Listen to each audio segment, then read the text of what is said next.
Okay, so today we're going to wrap up the big ideas from this week. Okay, and it might be helpful to have these notes if you were struggling with the yesterday's online assignment. Okay, so because I'm not going to give you a new one today, you're just going to focus on trying to make sure that you've corrected things if you needed to, or work through the problems that you didn't get to yesterday. Okay, so let's go ahead and write at the top of this paper, so filling and wrapping cylinders. Okay, so we found out a couple things about a cylinder. Okay, so first big idea was how do you find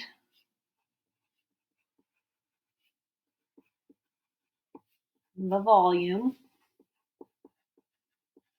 of a cylinder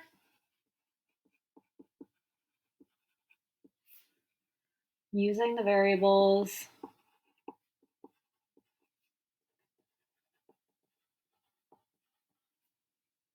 R and H, where R stands for the radius and H the height. Okay, so if I'm looking at a cylinder and I wanted to see how much volume it has, so how much it holds.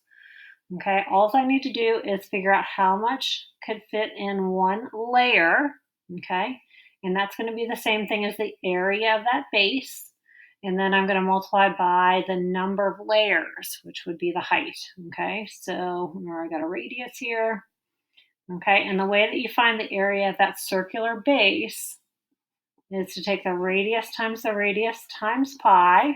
Okay, so and then this is what base would be the area of the base,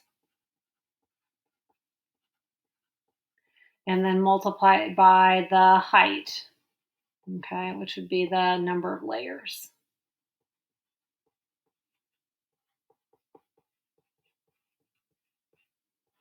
Okay, and that should give you the how much it holds. Okay, all right. So then the second big idea about cylinders was how do you find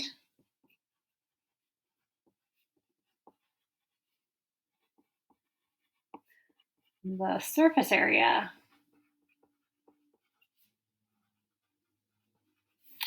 of a cylinder using the variables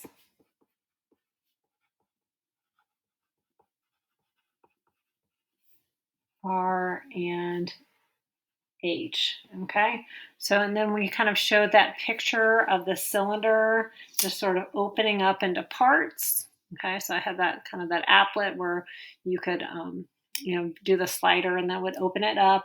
And if you made the flat pattern or the net for the cylinder, you found out that it opened up into a couple different parts. Okay, so if I cut my cylinder open, I'm going to have that lateral area.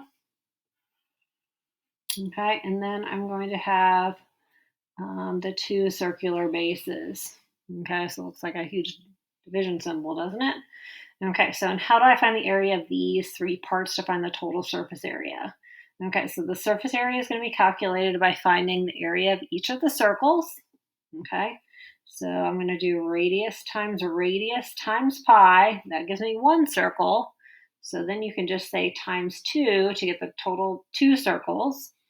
Okay, and then I need to add the lateral area. Okay, so this is my radius times pi gives me the area of the circle. And then my lateral area, if this is the height, I'm just looking at this rectangle. How long is this length right here?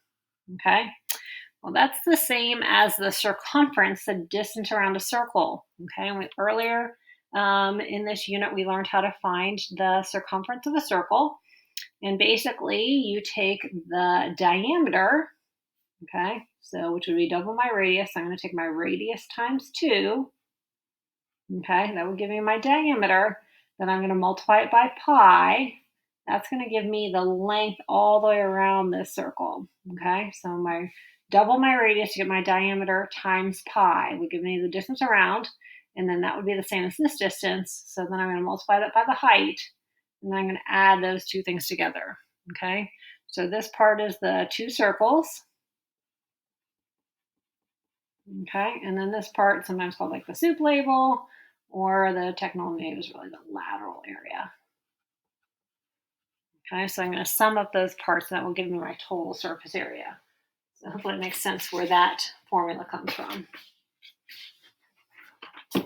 Okay, so that was basically Monday and Tuesday, okay, or earlier this week if you're in Mrs. Liebig's class, or in maybe a little different schedule than Mrs. Liebig's class. And then we also worked with that pouring and filling to find some relationships about some volumes of some different shapes. So I'm going to go ahead and write filling and wrapping, volume relations.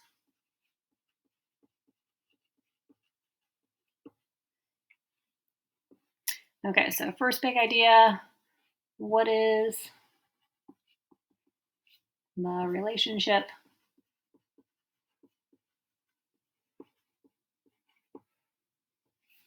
between the volume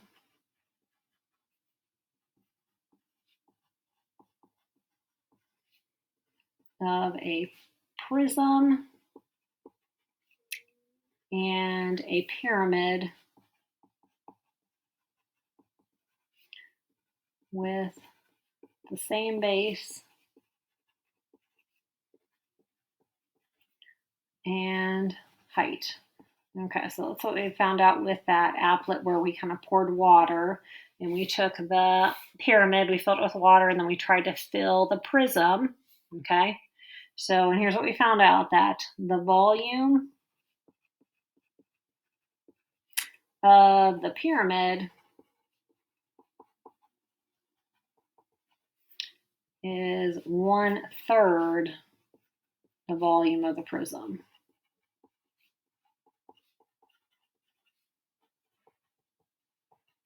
Okay, so and just to jog our memory, here's how we find the volume of any prism. We're going to take the base area and multiply it by the height. Okay, so the base area gives us how much we could fit in one layer, and then the height is the number of layers. Okay, whatever shape the base is, you just find its area. So if it were a triangle or a pentagon or a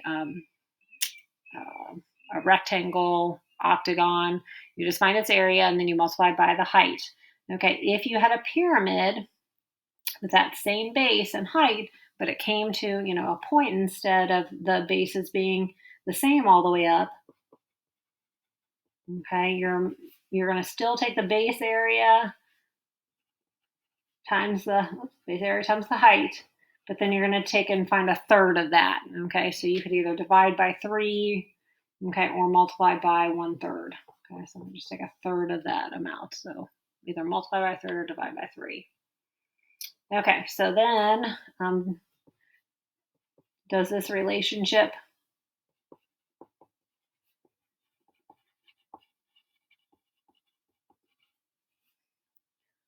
work for cones and cylinders?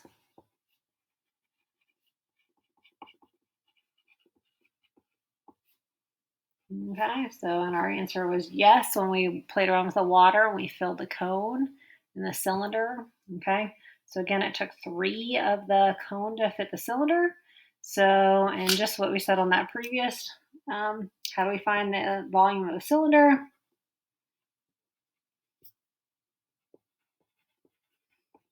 We're going to take the base area times the height. Okay, and just a minute ago, we said the base area was radius times pi. Okay, and then so that means that if it's a cone, we're going to do the base area times the height. Okay, again, with a cone, it's a circle, so radius times pi. Okay, but we're just going to take that and divide by 3. Okay, so what do we find out about then the sphere? So what is the relationship between the volume of a sphere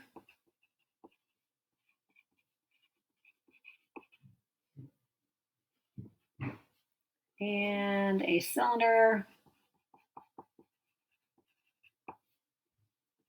with the same diameter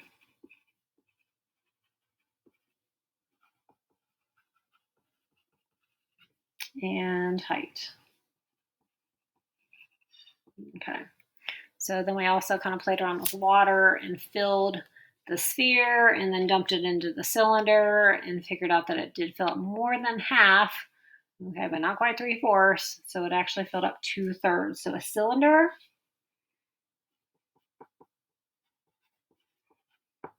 again is base area times the height, so just like we said above, okay, and remember that's radius times pi, okay, and a sphere is going to be that base area, okay, which is basically the area of the circle, radius times pi, times the height, okay, which in for a sphere that's the same as the diameter, and then times 2/3. Okay, so hopefully these formulas will help you, work through that last um, assignment that you had where you had to find the surface area and volume of a bunch of different shapes, just kind of mixed review. And hopefully you took the time to write some of these things down so that you can use your big idea notebook when we get to the unit test, which will be coming around next week.